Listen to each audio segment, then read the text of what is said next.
Hello, so in this video I'm going to be taking you through the newest tool that WeDiscover have been putting together, which is a performance decomposition tool. In this video I'll take you through kind of how to set it up for yourselves and actually how to interact with the tool to hopefully get the most out of it. Before getting into some of the details, I think it's just useful to give it an overarching view on what decomposition is in case some of you are not familiar with it. So effectively, decomposition charts are a way to see the drivers of changes between two periods. So for example, in the context of Google Ads, if we wanted to understand why conversions dropped week on week or why conversions dropped in the last 14 days compared to the previous period before that, we can use decomposition to really easily see exactly what has driven those changes in conversion volume. There's obviously all the other kind of metrics we can look at, and when we get into using the tool, I'll go through those in a little bit more detail. But as an overarching point, they're just really useful charts for getting a quick view on why something might have changed. So in terms of how we set this up, what we first need to do is navigate to our WeDiscover public GitHub repository. And if we then navigate into performance decomposition in Google Ads, you'll find a script called Google Ads Export. What you effectively need to do with this is copy it and then navigate to your Google Ads account.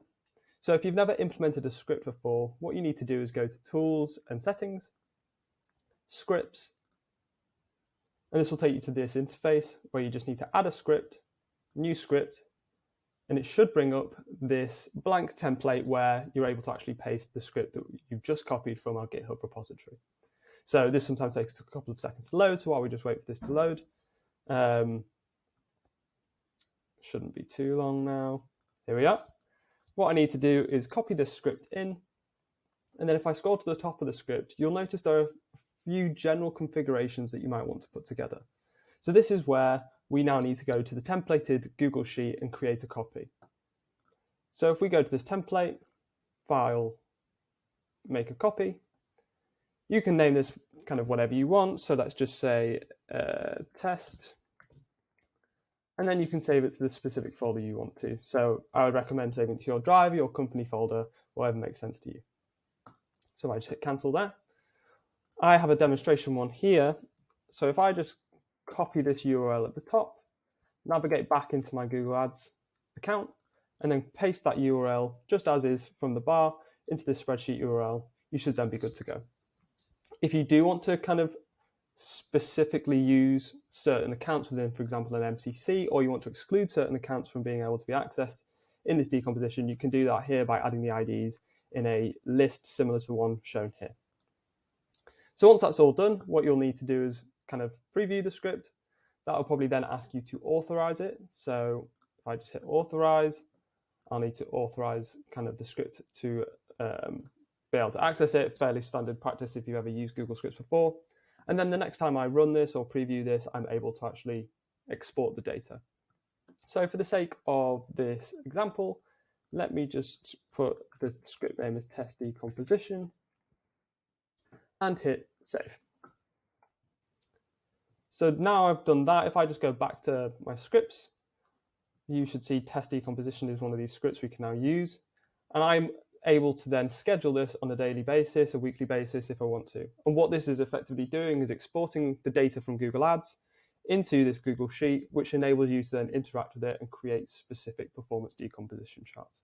So for example, if you want to be able to look at this on a daily basis, you might want to schedule the data to get exported on a daily basis, or if you only care about it on a weekly basis, or even an ad hoc basis, you might want to do a slightly different schedule or just run it once.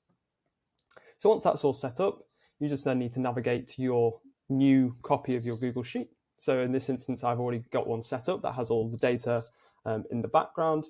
And what you'll notice is a variety of different kind of buttons and settings here. Generally, the way that we do tools from a WeDiscover perspective is we try to have drop-downs where you're able to interact with the data. So I'll basically just talk through this interface as a whole, and then we'll go through playing around with some of the options and see what we can do with it. So at the top here, we've got two sets of controls. You're able to kind of select your account, you're able to add filters, you're able to select the specific decomposition metrics you want to look at. And then on the right-hand side, we've got a period selection. So this is where we might want to be able to say, okay, I want to look at last week or the last 7 days worth of data versus the period before that. And what you'll notice is it'll kind of run what that actually looks like from a date perspective and tell you if you have data available for that period. So if you are flagged as not having data, that's where you might need to go back into Google Ads and rerun the script. This next section is then just something that you can use to look at metrics in that period. So if I was just interested in comparing, for example, impressions, I could click impressions, and because I've got no entity selection at the moment, this shows nothing. But if I was to just go through very quickly and just select a couple of options, what you should notice in a second, actually I just need to hit show all here, is it shows me the difference in impressions between the period that I've selected. So this is more for you to be able to quickly look at the change on change over a selected period if you would like to, but it is worth noting that this has no direct impact on the decomposition charts. This is more for your interest. So if you kind of don't want this or you don't need this, feel free to kind of hide these rows and then they won't be shown. At the bottom here is this area that automatically populates based on the settings you select. So obviously we haven't gone through and adjusted everything and run it yet. So this is all showing as null. But when we actually go to run this, you'll see that this populates as a decomposition chart. Cool. So let's actually just go and run this. So what I've done here is I've selected my account. I've said I want to look at all campaigns. I've selected conversions as decomposition metric, and then the conversion action of just conversions. And I'll explain what these mean in a second, but let's first run this script. And what you'll see happens in the background is you have this processing and finished, and that then populates at the bottom a decomposition chart.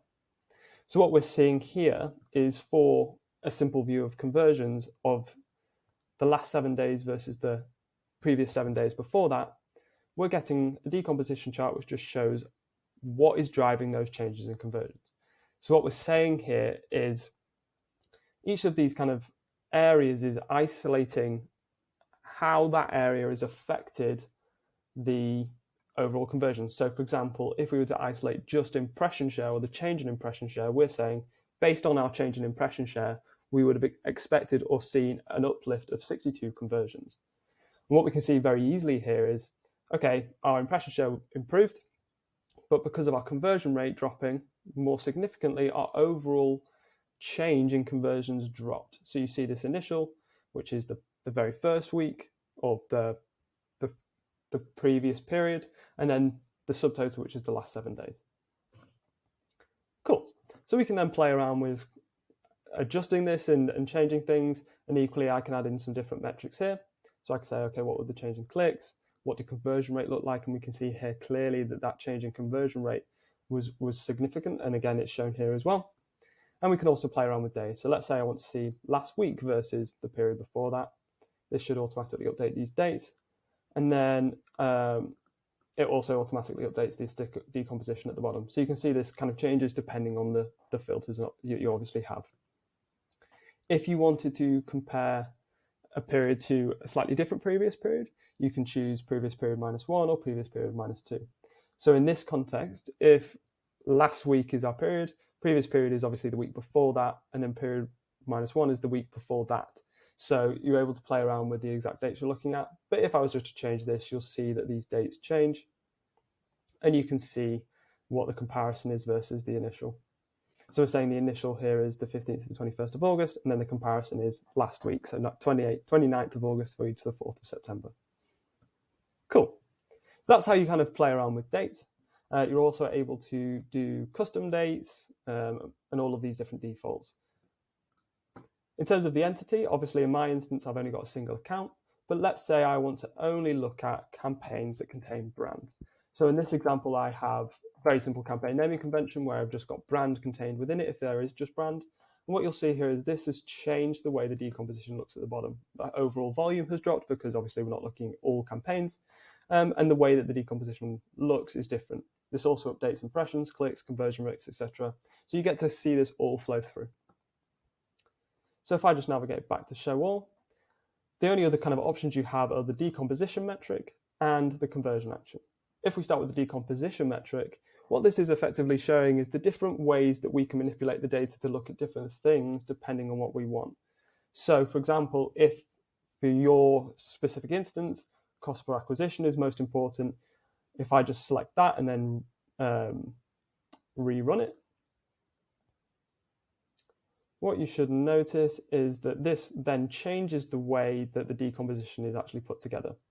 So the reason we've done it like this is because decomposition is basically breaking down all of the steps that happen between 1 week and then the next week. So for example, if we had 130 conversions, what were all of the different things that could contribute to changing those conversions in that period of time that has caused this new figure? So that's how we're effectively looking at it when we look at decomposition. So depending on what metric we select for decomposition, we might need to consider different things. So for example, conversions doesn't necessarily need to consider cost on its own, but if we have CPA, we do need to consider the change in cost, because that obviously has a direct impact on what the CPA will be. There are obviously a couple of other metrics. So potentially if you're a client that focuses more specifically on revenue or ROAS, then maybe you want to select those. Conversion action is then just to give you a little bit more flexibility on the specific conversion you're looking at. So in Google Ads, it's quite common that you would have kind of a primary conversion, but you might also have some secondary conversions that you're also interested in. Let's say in this instance, you have sales as your primary conversion, but you actually want to see quote form as your secondary conversion. So you might want to run a decomposition looking at that quote form. So if I just reran this, it should change some of these figures if it didn't automatically do so. I think it automatically did it. So you're able to actually flexibly play around with what exactly you're looking at from a conversion perspective, if that is something that is important. Cool. So the only other things that are worth noting if I just move myself, at the very bottom, there is an option for options. So this sheet is hidden because we think that a lot of these defaults are important in all instances.